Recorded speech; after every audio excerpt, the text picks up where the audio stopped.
At the time I sold this to you, I was 71. I was a sole practitioner, had hundreds of clients, and I realized that it was probably time for me to scale back and not go through the hassle of another open enrollment with all the things you have to do.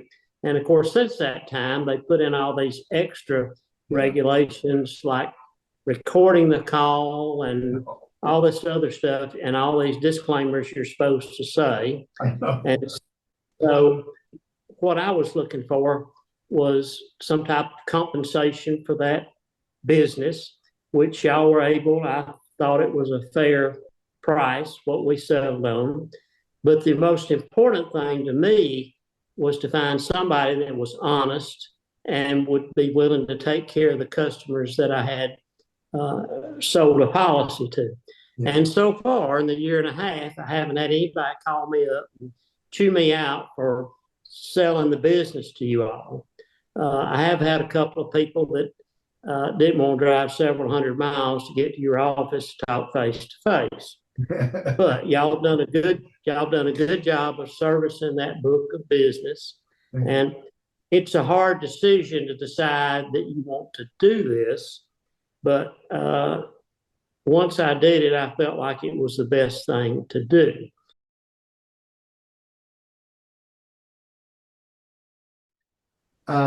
This is Violet Taul, and her husband David was an agent that wrote a lot of his business, not necessarily all of it, but just, I would say most of the business that he wrote, he was writing through us for the last 10 or 12 years, I would guess.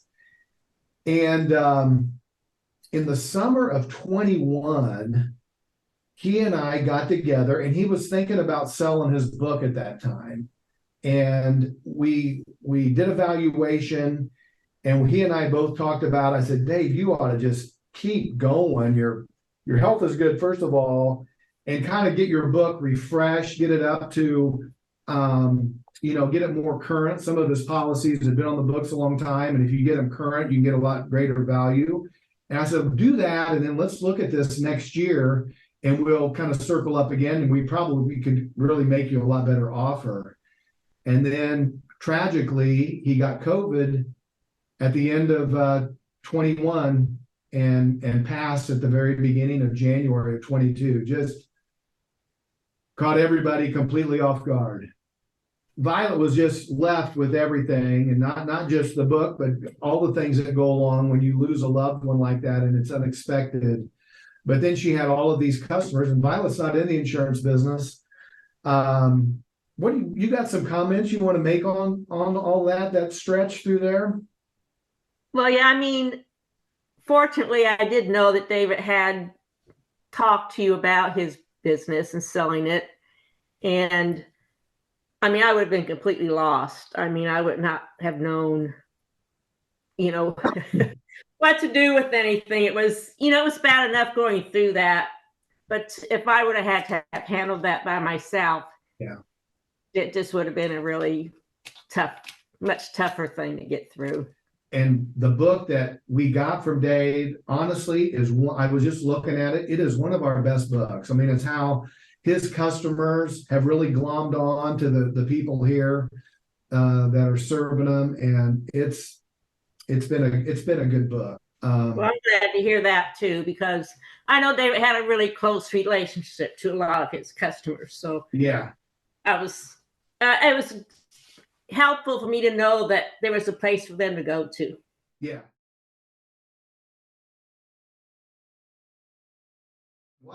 What kind of led you up to it to really start getting serious about this and think about selling?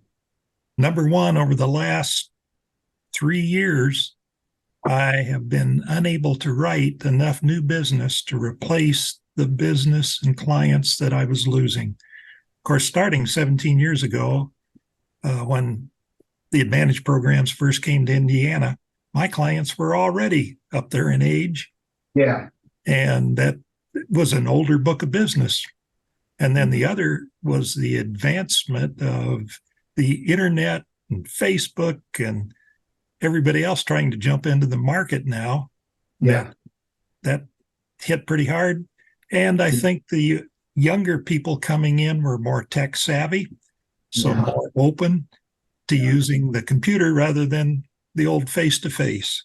Yeah. More comfortable with people not coming to their home anymore. And almost all of my sales, I've sat at over 1,000 kitchen tables by now. Yeah, sure. And it was mainly local and face-to-face. Yeah. Anytime we're discussing an Advantage problem, you're supposed to record the calls. Yeah. It's not going to sit well with the age group that I worked with. And I didn't like the idea of my clients giving me permission to record them. Some of them are going to say, take a hike. Between the technology and the compliance, those are probably the two main things that guys that are kind of, I'm kind of kicking it around to think about retiring the next few years. It's just making them accelerate. It's making them say, you know what, I don't want to do this anymore. That was me. I said, hey, I've had enough now.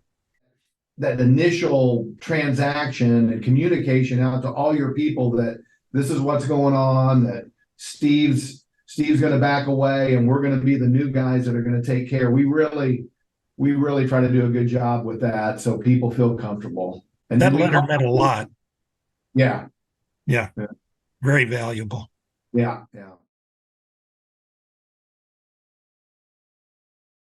So you got in the Med Advantage business when it came back out, like in 2006, 2007? 2007 is when I really got back into it.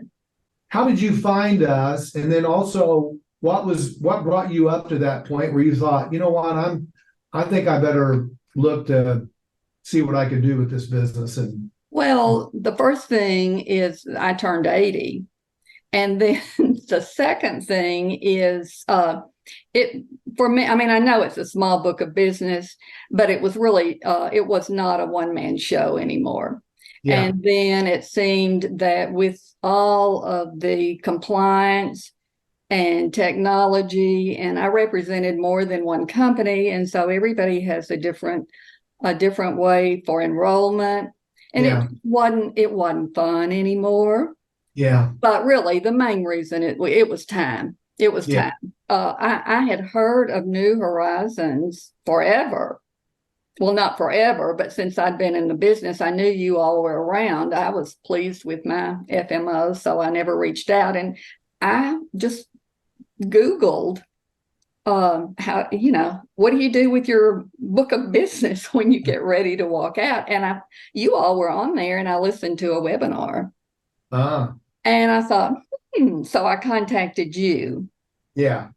And I could not believe that it just went, boom. I mean, I know it seems like it didn't, but everybody else I talked to, they did not want, I was still going to have to work for at least another year. Oh. Mm-hmm. And that was the big thing. I did not want to do that. And so, I mean, your procedure, your process, the professional people with your organization. Thank you. And everything we did for me was just in a timely manner. I mean, I would call someone, and if they weren't available, I mean, somebody would call me back. Yeah. And I talked to you. I talked to Jeff. Y'all talked to me when you were on the road. And Shannon Weaver was wonderful. Yeah. Jenny Dunker. I mean, and then I didn't have to do a whole lot of work for you all to look at the customer list. Yeah. All I had to do was furnish my passwords, my username and password. You did all the work. I know, man. So I loved that. Yeah.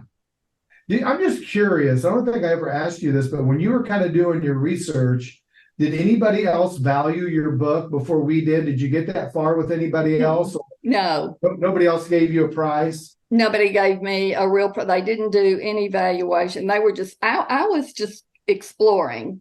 Yeah. And I mean, I have to say that everyone I talked with wanted the book of business, but we never got down to I just kind of gave them an overview of how many customers I had with each company and what kind. And we just kind of did that by numbers verbally.